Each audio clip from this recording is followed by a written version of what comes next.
Hi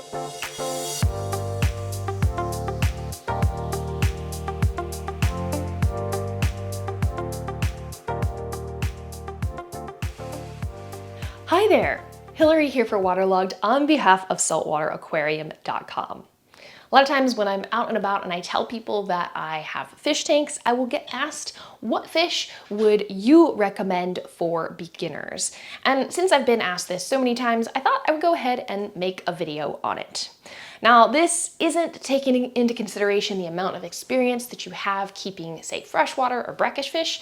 This is just a video on the average new saltwater hobbyist. So let's go ahead and get started. All right, the first fish on my list today is going to be a royal Grma.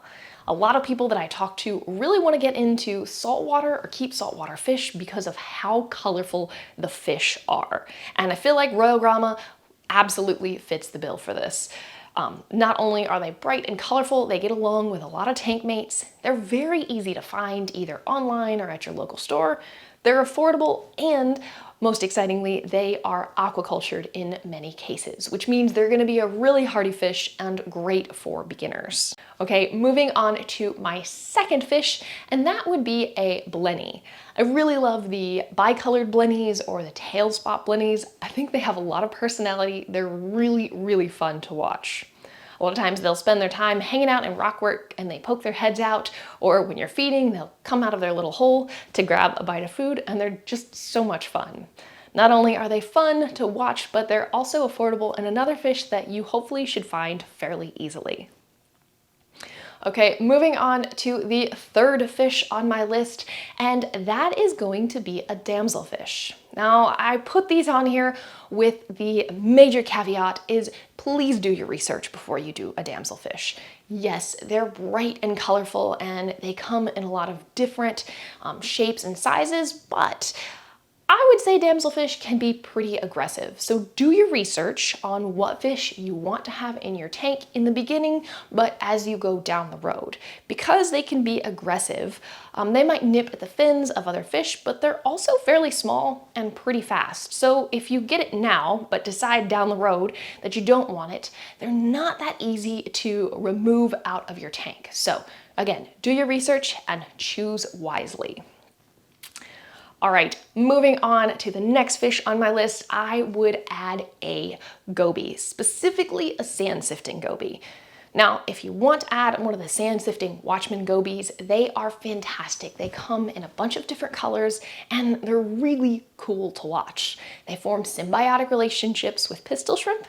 The shrimp will guard and clean the burrow, and the goby will make sure that the shrimp gets food in exchange for protection. But couple things that you should know, and this goes with several of the fish on this list. You need to have a good secure lid on your tank because all of these fish can jump if they get spooked, and some of them tend to be a little bit more jumpy than others. But one specific thing about the Watchman goby is that because they are sand sifters, meaning they're going to take mouthfuls of the sand or the substrate that you have in your tank, they're going to filter it out their gills and eat some of the food particles that happen to be stuck in there, you need to make sure that you have a mature sand bed for them. So they're not a fish that I would recommend putting in your tank in the very beginning. Wait till your tank is a little bit more mature, say 6 months down the road, and then go ahead and add that Watchman goby. I've actually got one in this tank that I've had for quite a while, and he's a lot of fun to watch. Okay, the next fish on my list is going to be a cardinal fish.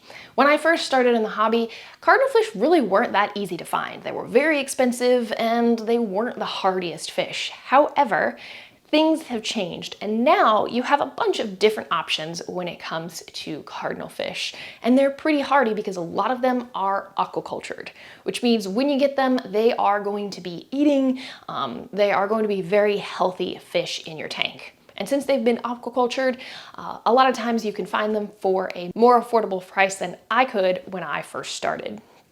Now, one other cool thing that I like about cardinal fish is that you can add a whole group of them and they will school together in your tank. Now, unlike some of the other fish that I've talked about on this list, the cardinals are going to hang out in probably the top 2/3 of your tank, which is a really great way to add flow and movement to your system. All right, next up on my list is a tang. Now, this might be a little bit controversial, but I feel like some of the smaller species of tang, like the Tomini tang, are good for those new tanks. They're gonna help you to eat and consume the algae that's in your system, and they're not gonna get as big as, say, a blue hippo tang. Because they stay smaller, some of the requirements that they need are going to be less than some of the larger species of tangs. And if tangs are something that you're interested in keeping, this will give you a good idea on how to start keeping more of them in the future.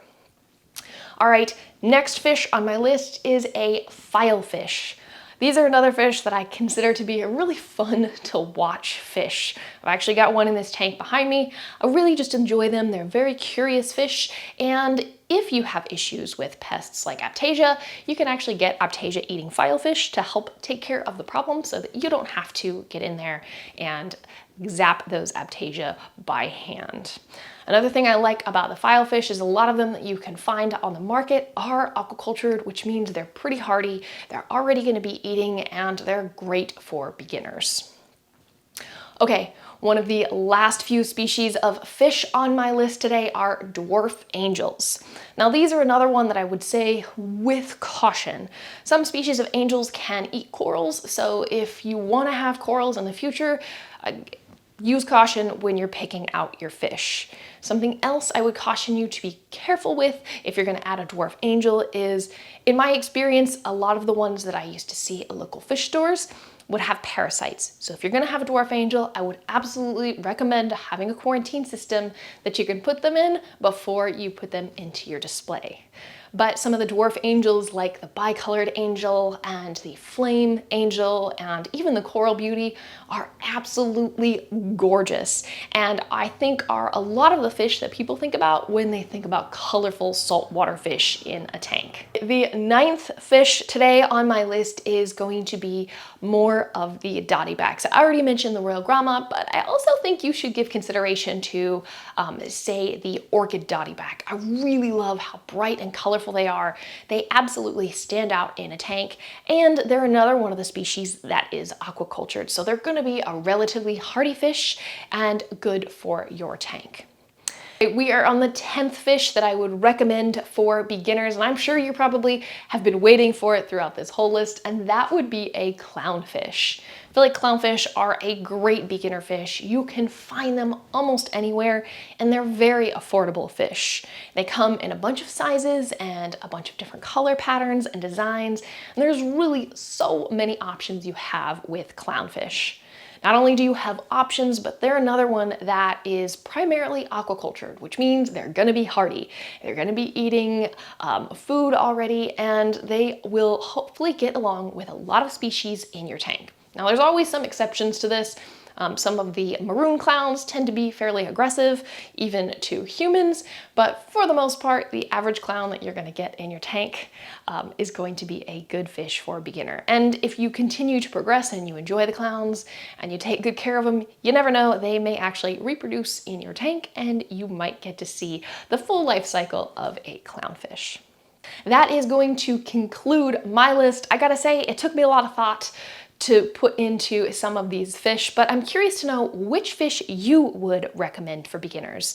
If you're watching this and you already have fish, or if you are a beginner trying to decide on a fish, leave a comment below and we'll see if we can't give you some information as to whether or not it would be a good species to start out with. Okay, this has been Hillary for Waterlogged on behalf of saltwateraquarium.com. Thank you so much for watching, and I'll see you next time.